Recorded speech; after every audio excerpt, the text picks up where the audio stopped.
જય માતાજી બધા મિત્રોને કેમ છે મજામાં? તો માંડળ દાદા હોનું હારું કરે શુભ દિશા સાથે આજના નવા બ્લોગમાં તમારા બધાનું હાર્દિક સ્વાગત છે। તો જો આપણે અત્યારે આવતા રહીએ ધાબા ઉપર, વરસાદ શરૂ છે હવાનો, આમ તો 2 દિવસથી શરૂ છે અને અત્યારે કઈ થોડો તડકો નીકળે એવું લાગે છે। તો આ બાજુ તો જો વાદળ ચીડું છે, પાછું વરસાદ આવે એવું થયું ફરીથી। તો જો આપણે જલ્દી જતા રહીએ નીચે, કેમ કે વરસાદ આવે એવું થયું છે એટલે। જો મિત્રો આપણે ધાબા પર નીચે આવ્યા હતા, જોરદાર વરસાદ આવી ગયો। આવા પીછે વરસાદ 3 દિવસથી વરસાદ છે શરૂ આવો ને આવો। તો વરસાદી વાતાવરણમાં આપણે તીખા અને મીઠા પુડલા બનાવવાનું તો વિડીયોમાં આગળ બને રહેજો। તમારે કેવો પસંદ છે કોમેન્ટ કરીને જરૂરથી જણાવજો।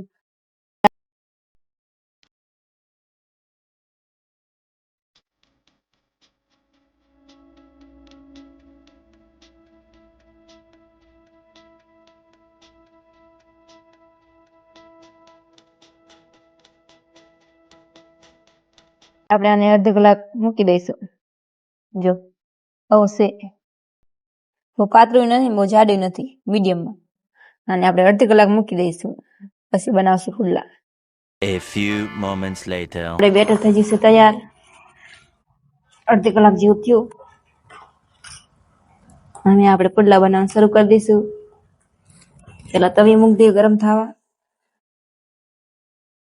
પછી એમાં તેલ નાખી દેવી,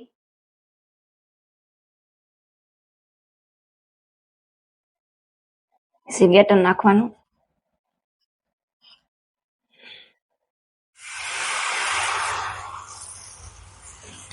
ધાની મદદથી ફેલાવી દઈશું।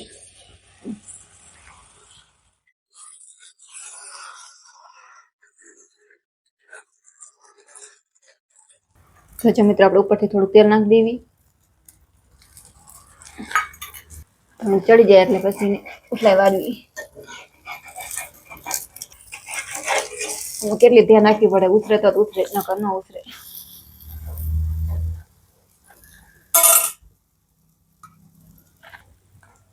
બે ત્રણ તૈયાર થઈ ગયા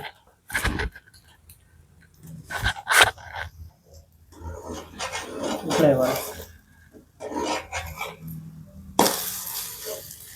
તો મિત્રો કોમેન્ટ કરજો કેવા બને છે, તમને ભાવે છે કે નહીં એ પણ કોમેન્ટ કરજો।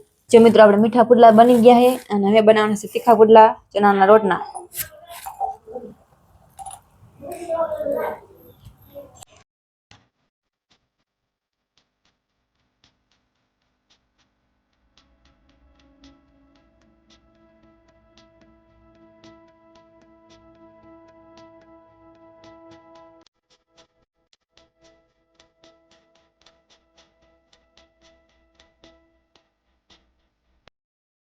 જો મિત્રો આપણે વાળવાનો ટાઈમ થઈ ગયો છે, તો વાળમાં તો તમને ખબર રહેશે કે આજે આપણે પુડલા બનાવ્યા છે।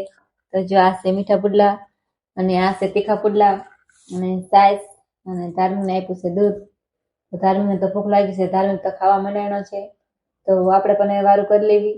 તો આજના વિડીયોમાં આટલું જ છે। તો વિડીયો તમને કેવો લાગ્યો જરૂરથી જણાવજો, અને જો વિડીયો ગમ્યો હોય તો લાઈક કરજો, શેર કરજો, અને ચેનલમાં નવા હોય ચેનલને સબસ્ક્રાઇબ કરી લેજો। તો ફરી પાછા મળશું આપણે નવા બ્લોગમાં, ત્યાં સુધી બાય બાય બધાને।